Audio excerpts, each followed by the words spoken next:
Olá, seja muito bem-vindo ao portal Jurídico Viver Direito. Você que nos acompanha sabe que estamos produzindo uma série de carreiras jurídicas para ajudá-lo a compreender esse mercado e encontrar o seu espaço. E hoje o tema é advocacia para startups. E o nosso convidado de hoje, aqui em Brasília é conhecido como Dr. Startup, é um advogado de larga experiência no assunto, especialista na matéria, que é o Dr. Saulo Miquiles, com quem a gente tem a alegria de conversar agora. Saulo, o tema direito das startups é relativamente novo aqui no Brasil, mas é uma área de atuação com muitas possibilidades e oportunidades, não é verdade? Seja muito bem-vindo ao nosso portal. Bom, muito obrigado pelo convite, é um grande prazer estar aqui com vocês no portal, Gilbert. Realmente o tema de direito de startups é relativamente novo, o tema de startups em si ainda é relativamente novo, o direito das startups então é ainda mais recente, né? A gente sabe que o direito sempre acompanha posteriormente o que vai acontecer na realidade, mas é um tema que, por ser recente e ao mesmo tempo muito pujante, traz muitas oportunidades. Apesar de a gente estar vivendo ainda na pandemia, a gente bateu o recorde de investimento em startups nesse ano. A gente já ultrapassou o ano de 2020. Então, até setembro de 2021, a gente teve de investimentos 33 bilhões de reais em startups no Brasil, que já superou o que era o recorde do ano passado. Isso é um dos indicadores, das estimativas que mostram o tanto que esse mercado está crescendo e o que ele ainda tem para crescer. É de fato um mercado gigantesco e com potencial de crescimento imenso. Para o advogado que atua nessa área, que é uma área de nicho, focado num cliente específico, obviamente o profissional precisa entender de direito empresarial, trabalhista, tributário, consumidor, administrativo e tantas outras áreas. Quais são as habilidades e competências que o advogado precisa para dominar o direito das startups? Maravilha, essa é uma ótima pergunta. Realmente a gente precisa ter essas habilidades que você está falando, todas as habilidades jurídicas que envolvem advogar para uma empresa. Então, o direito empresarial, o direito tributário, a questão de contratos, principalmente, para mim, são as três bases desse pilar. Mas a gente tem que ter muitas outras habilidades, que são as chamadas soft skills hoje no mercado, que eu reputo sendo o seguinte: você precisa entender de empresa, você precisa entender como é empreender, como é ter uma empresa. E aí, subnichando, você precisa entender como é empreender como uma startup, entender a mentalidade do seu cliente, entender por que ele toma aquele tipo de decisão, por que a gestão da startup é diferente de uma gestão de uma empresa tradicional. Outra coisa que você tem que entender é de número, de investimento, mercado financeiro, venture capital, porque o mundo das startups, o ecossistema da startup, ele está intrinsecamente conectado com a indústria de venture capital. Então, você vai precisar, como advogado de startups, atuar com venture capital, com contratos de investimento, e você só consegue fazer um bom trabalho se você entende o que está acontecendo por trás. Você precisa ter uma habilidade de relacionamento social com essa nova geração, que é uma geração diferente, que é uma geração que pensa diferente, que é a geração que está, em sua maioria, por trás das startups.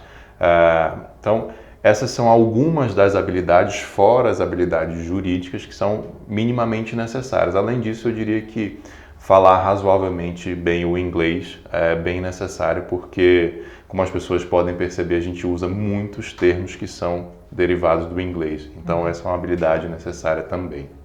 É interessante falar sobre a importância de se compreender esse meio, compreender como é que é empreender no Brasil. Você que está bem inserido no mercado, conhece bem e dialoga com tantas startups, qual é a sua visão hoje sobre o ambiente de negócios no Brasil, especialmente para modelos disruptivos? Bom, essa é uma resposta que, infelizmente, todo mundo já tem uma noção. O ambiente de negócios no Brasil não é bom, não é só uma percepção subjetiva. Nós temos rankings, indicadores para isso. O principal é o Doing Business, que coloca o Brasil sempre em posições muito ruins. É fato também que a gente tem melhorado muito. Então, por exemplo, abrir uma empresa hoje é relativamente rápido comparado com o que era antes. Comparado com o resto do mundo, ainda não. Mas a gente está conseguindo fazer isso tudo de maneira digital, as custas estão sendo reduzidas. Então, está havendo um caminhar lento, no meu ponto de vista ainda, mas a gente está caminhando para melhorar esse ambiente de negócio. O principal ponto continua sendo tributação. O ambiente tributário ainda é muito complexo. A gente tem dois gigantescos problemas no ambiente tributário. A carga tributária é muito alta, mas o que para mim é pior é a complexidade do sistema tributário. Você demorar milhares de horas por ano, gastar milhares de horas por ano para saber qual tributo que você vai pagar, não ter a segurança jurídica e ainda pagar muito, é realmente péssimo. Então essa é uma das grandes razões pelas quais a gente ainda tem um ambiente empreendedor sufocado e pelas quais a gente vê, enxerga e ouve e conversa com empresas multinacionais ou empreendedores internacionais que têm muito receio de vir para o Brasil. De fato, a burocracia que nós temos no país para se abrir um negócio, os desafios trabalhistas, tributários, sobretudo, são de extrema relevância e por isso tanto se discute a própria reforma tributária, né? Mas por falar no Congresso Nacional, nós temos uma legislação nova, que é o Marco Legal das Startups, e você é autor desse livro, que nós indicamos para quem está assistindo, que é o livro Marco Legal das Startups, do Saulo Michilis, onde você trata sobre esse tema com uma abordagem leve, voltado inclusive para o público leigo, para o investidor, para o empresário, compreender a legislação sobre esse tema. Quais foram os principais avanços da legislação? O que você destaca como mais importante? E qual seria a importância de termos, de fato, uma lei tratando sobre esse assunto? Bom, uma das coisas que me incomoda na advocacia tradicional é o fato de ela ser muito fechada, né? Um linguajar muito rebuscado e etc. Os advogados gostam de conversar somente entre si, se fechar, se encastelar. Isso me incomoda muito. Então, por conta disso, em razão disso, eu decidi escrever o livro explicando a legislação, a Lei Complementar 182 de 2021, que é o Marco Legal das Startups, mas com uma linguagem leve. Porque, no final das contas, o destinatário da legislação é o cidadão, é o empreendedor. No nosso caso do ecossistema, é principalmente o empreendedor e o investidor. Claro que o advogado também. Então, por isso, a minha intenção foi escrever um livro que explique a legislação, não só do ponto de vista jurídico, claro que tem essa explicação, mas tomando a minha experiência, a minha vivência no ecossistema, conectando essas duas visões, tendo como resultado uma linguagem leve, que tanto advogados possam aproveitar, mas todos os outros atores desse ecossistema também. Sobre a questão de ter uma legislação, a necessidade de ter uma legislação específica sobre o tema, eu acho que o grande pilar dessa resposta é a segurança jurídica. A gente vem conversando aqui sobre o ambiente de negócios brasileiro não ser tão favorável a empreendimentos. Um desses pontos é a falta de segurança jurídica. No ecossistema das startups, esse é um risco adicional intolerável, porque, por definição, as startups já tomam muito risco. São empresas que, por definição, tomam mais risco do que empresas tradicionais, que precisam de investimento de risco, então os investidores estão investindo nessa empresa arriscada. E aí ter um risco adicional de falta de legislação, de insegurança jurídica, é um risco intolerável. Então, nesse sentido, é muito bom ter uma legislação que reforce, que dê segurança jurídica para o investidor, que reforce que os contratos de investimento podem sim ser utilizados, que dê direcionamento. Então, o meu principal ponto de vista aqui sobre a importância da legislação e de melhoria foi trazer segurança jurídica. Fez isso de duas grandes maneiras, enumerando os contratos de investimentos que podem ser utilizados. Eram contratos que o mercado já utilizava, mas ainda havia uma certa dúvida, porque eram contratos atípicos. Alguns deles, principalmente o mútuo conversível, era um contrato atípico. Agora ele está citado na legislação. E um outro ponto foi reforçar que o investidor que investe em startups através de um desses instrumentos previstos na legislação, ele está blindado, ele está protegido da figura da desconsideração da personalidade jurídica, ou seja, ele não vai responder por dívidas da empresa, desde que ele não faça gestão, ele tenha apenas a atuação como um investidor e não como gestor, e desde que uma questão óbvia que isso não seja uma fraude ou um dolo, uma simulação. Então, a gente reforça a segurança jurídica com um marco legal que é muito necessário para as startups. Isso é um avanço significativo, né? Porque falar em segurança jurídica para o empresário, falar em segurança jurídica para o investidor é de extrema importância para quem está empreendendo. e superar o risco da desconsideração da personalidade jurídica, que no Brasil tem tantas hipóteses hoje incidentes, também é um avanço importante. Mas para falarmos ainda sobre investimento em startups, obviamente, sem investimento não há startup. Startup demanda isso. Eu queria que você explicasse para quem está em casa como é que funciona esse ambiente de negócios, o que faz uma aceleradora, como é que são as rodadas de investimento, quais são os formatos de contrato, enfim, um panorama geral para quem está nos acompanhando agora. Legal, acho que é importante a gente explicar por que startup demanda investimento, né? A startup também, por definição, é uma empresa, uma organização que vai buscar um modelo de negócio que seja escalável. Então, o caminho ideal é que a startup faça uma validação do seu modelo de negócio, ainda talvez sem investimento, com investimento do próprio bolso, dos fundadores, mas a partir do momento que ela valida em uma escala micro, uma escala pequena, com poucos clientes, com poucos consumidores, ela consegue dizer para o investidor, olha, eu tenho um modelo de negócio que está validado, que promete como resultado um grau de faturamento, um grau de escalabilidade muito grande. Agora, para isso eu preciso de dinheiro para sair do meu bairro, sair da minha cidade para ir para o Brasil inteiro ou para ir para o mundo inteiro. Então, de uma maneira bem simplificada, é por isso que as startups têm essa necessidade da indústria de venture capital. Porque a partir do momento que ela valida o seu negócio, ela precisa de um caminhão de dinheiro para expandir isso, para escalar isso muito rapidamente. Então, como eu disse, essas duas indústrias estão interconectadas. A indústria do venture capital é aquela indústria que ganha dinheiro através de investimentos, mas não é um investimento dívida, não é aquele investimento que eu te empresto dinheiro e quero receber juros em troca. Não, é um investimento que eu entrego dinheiro para você investir na sua empresa e eu quero participação societária em troca. Porque quando a sua empresa, que vale 100 mil reais hoje passar a valer 100 milhões de reais, eu vou capturar também essa multiplicação de valor.